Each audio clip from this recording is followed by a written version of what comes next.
How's it, guys? This is Chad from Marshall Music, and this is Rae-Sjan from the X-Ray Room.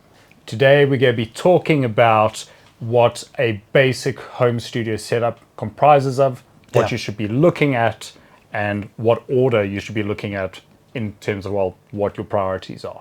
So, Rae-Sjan, why don't you take it away? Well, yeah. I mean, it all depends on what you really are trying to get into, but the order is generally the same. So, first thing that you would need to start off, apart from your computer or your laptop, would be a sound card and a set of headphones. That's generally what you would need just to be able to start making beats and start, working on different sound effects, whether you're going to use samples or whatever. You can start with just the sound card and a set of headphones so you can listen to everything that you're doing. From there, we'd start recording vocals. And you'd need a microphone, preferably a large diaphragm condenser microphone, so that you can start catching high quality, high fidelity types of sounds from everything that you're doing. The next thing you would need, I would say, would be a controller, right? And now we're talking like a MIDI controller. That would be like your basic MIDI keyboard or like your beat pad, so you can start getting more creative, and also helps you out with your workflow. And generally from there, I think it's just about understanding like, what your priorities are. But for me, my next step would definitely be getting a set of monitors. And that's really when I start to feel like, okay, now the studio setup is pretty much complete. You know what I'm saying? I've got everything that I need to be flexible, whether I'm recording vocals, whether I'm, doing stuff for myself as just being a producer, whether I'm getting other people coming into the studio and doing their music.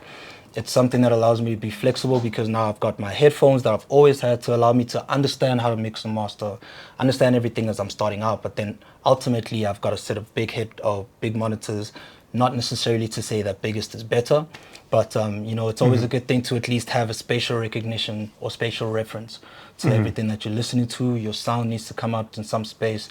And then from there, we get into more, intricate kind of like specialty stuff where we start talking things like acoustic treatment and but generally to start off in order, you would say an audio interface, a set of headphones, then we go for a microphone, condenser microphone, then we go for a MIDI controller, like a MIDI keyboard or a beat pad, and then we go for a set of monitors. All right.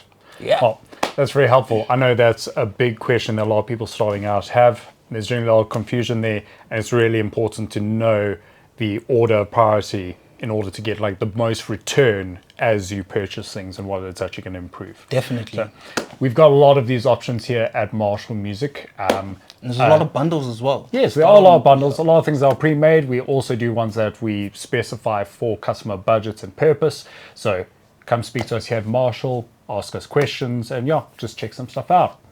See you soon.